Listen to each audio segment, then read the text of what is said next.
చక్కగా మాట్లాడేది మా అవ్వని ఎందుకు వెళ్ళగొట్టి ఇంట్లోకి వెళ్ళి ఏది మీ అమ్మ రెక్కలు పట్టి వెళ్ళగొట్టినాం మేమన్నా మీ అమ్మ తిన్నదరగా వచ్చింది అక్కడికి ఏంటి తిన్నారా నా బిడ్డ దగ్గరికి పోతా నా బిడ్డ దగ్గరికి పోతా అని నువ్వు అనలేదా ఏమని ఇంటి దగ్గరికి పో ఆనే బతుకుపో ఏంది అంటావా అంటే పోతావా ఏ ఆగు ఎప్పుడు వచ్చినావు అక్క ఎప్పుడత్తేంద్రా అవ్వని ఎందుకు వెళ్ళగొట్టి ఇంట్లోకి వెళ్ళి ఎవరు ఎలగొట్టారు ఆ,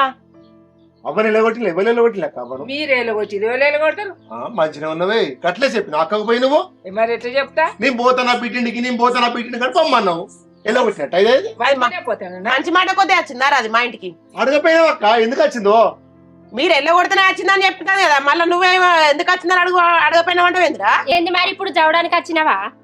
జవడానికే వచ్చిన బరాబర్ జవడానికే వచ్చిన ఇవాళ కాళ్ళు వచ్చినాయి కానీ అది వరకు రాలేదా కాళ్ళు దేనికి? ఈ 2-3 నెలల కంచి రాలేదు ఎప్పుడైనా వస్తాయి నా అవ్వగారింటికి నాకు కాలు రావా మరి ఆనాడు రాలేదు కాళ్ళు ఇవాళ వచ్చినావు అబ్బని ఎగేసుకొని 2 నెలలు ఏనాడు ఒక్క రోజు 2 రోజులు ఏనాడు రాలేదంటున్నావు ఆగు నేను చెప్పేదాకి నువ్వు నేను నీ అబ్బ ఒక్క రోజు ఆడు ఉండంగానే ఎగేసుకొని ఉరికొచ్చినావు నిన్న ఈ 2 నెలల బట్టి యాదికి రాలేదా అబ్బ ఇల్లని ఇవాళ నా ఇల్లని ఉరికొచ్చినావు దేనికి 2 రోజులు సాయంగానే బరువైన నా తల్లి గురించి నేను వచ్చిన నా అవ్వ గురించి మాట్లాడుతుంది నేను వచ్చిన